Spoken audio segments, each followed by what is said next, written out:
స్వామి, ఇప్పుడు మనం కొడంగల్ భగవతి అమ్మవారి ఆలయానికి వెళ్తున్నాము. ఇది మనకు త్రిశూర్ నుంచి 44 కిలోమీటర్ ఉంటుంది అనమాట. అక్కడ పోయినాక దీని సంగతి చెప్తా అంతా. నడవండి, పోయి వెళదాం.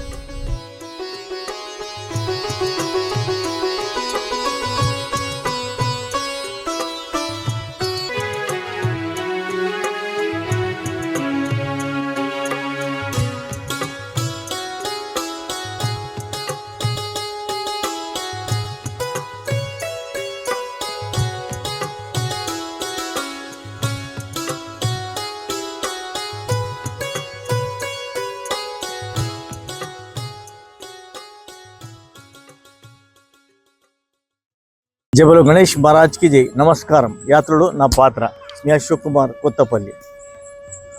అయితే స్వామి, మనము భగవతి అమ్మవారి టెంపుల్కి వచ్చినాం. అంటే భగవతి అమ్మవారు అంటే కాళికామాత అవతారం అన్నమాట.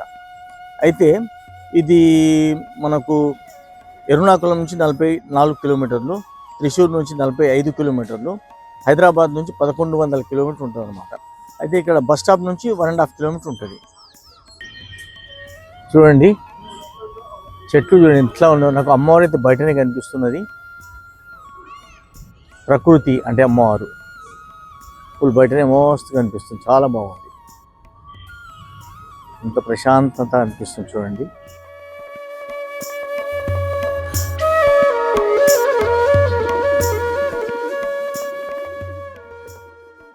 అయితే స్వామి, ఇది 54వ శక్తిపీఠం మనం లోపల వస్తుందన్నమాట. ఇది 18 కాకుండా 54 దాంట్లో ఇది శక్తిపీఠం, ఒక శక్తిపీఠం. అయితే ఇది 1800 సంవత్సరాల క్రితము చేరా అనే మహారాజు దీన్ని కనుగొని డెవలప్ చేసిండు అనమాట. అయితే ఇది మొత్తం 10 ఎకరాల విస్తీర్ణంలో ఉందన్నమాట. 10 ఎకర్స్ ఉంది మొత్తం ఇది. అయితే మంచి మంచి చెట్లు, పెద్ద పెద్ద చెట్లు పెట్టి అంతా అమ్మవారి రూపాలే ఉన్నాయి ఇక్కడ అంతా. నడవండి, చూద్దాం. ఇక చూద్దాం.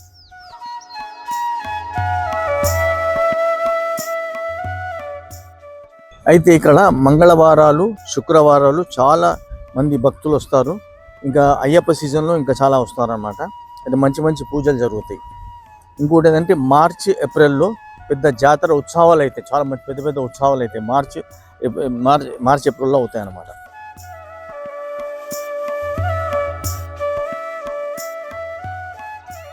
అయితే స్వాములు ఇక్కడ పాతకాలంలో జంతు బలులు, తాగుడు, తినుడు అని అంతా భక్తులు అవన్నీ చేసుకుందరు ఇక్కడ. అయితే మొన్న ఈ గవర్నమెంట్ బ్యాన్ చేసేసింది అనమాట. అయితే ఆ పద్ధతులు మర్చిపోరు కాబట్టి వాళ్ళు ఏం చేస్తారు, ఇంటికాడిని కోసుకొని తినుకుంటా తాక్కుంటా ఇక్కడికి వస్తున్నారు అనమాట. వచ్చి తల్లి దర్శనం చేసుకొని ఆశీర్వాదం పొంది పోతారు. కాబట్టి అది మరవలేరు కదా, కాబట్టి అట్లుంది.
కాలభైరవుని ఆలయం అన్నమాట, క్షేత్రపాలకుడు.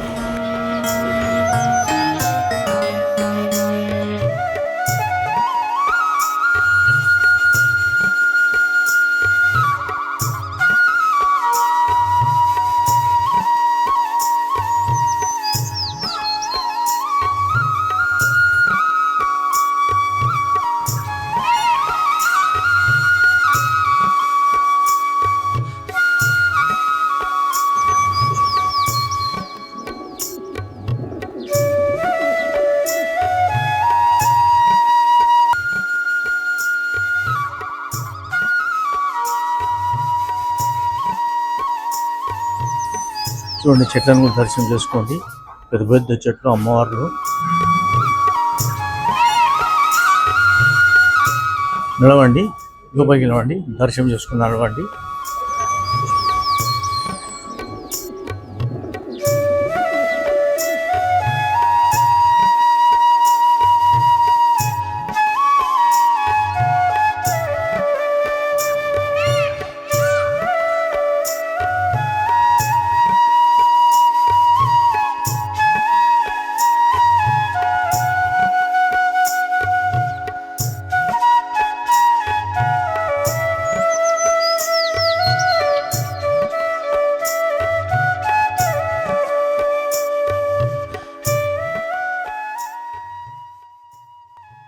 స్వామి బ్రహ్మాండమైన దర్శనమైంది. అమ్మవారు, భగవతి అమ్మవారు, ఈశ్వరుడు, తర్వాత పాలకుడు కాలభైరుడు. ఇంత పెద్ద చాలా బాగుంది. తప్పకుండా వచ్చి దర్శనం చేసుకోండి. అయితే మీరు ఇక్కడికి రావాలంటే ఎరుణాకుళంలో కానీ త్రిశూర్ వరకు కానీ ట్రైన్లో రావచ్చు. ఆడ నుంచి బస్సులు కానీ మళ్ళీ లేకపోతే క్యాబ్లు దొరికితే క్యాబ్లో వచ్చి దర్శనం చేసుకోండి, చాలా బాగుంటుంది. అయితే ఇక్కడ ఉండడానికి మీకు లాడ్జులు ఉంటాయి, ఇక్కడ చుట్టుముట్టంతా లాడ్జులు ఉన్నాయి. అయితే ఇప్పుడు 1500 నాన్ ఏసీ, 2000 ఏసీ అట్లుంటాయి అనమాట. సీజన్ టైం కాబట్టి ఈ టైం ఉంటుంది. తర్వాత తక్కువ ఇప్పుడైతే సీజన్ కాబట్టి మంచిది. తర్వాత భగవంతుడు ఎక్కడ తీసుకుపోతున్నాడు పోదాం, నడవండి పోదాం. చూడండి, ఇక్కడ గోపురం కనిపిస్తుంది స్వామి. దర్శనం కాని వాళ్ళు అక్కడ గోపురం చూసి వెళ్ళిపోతారు.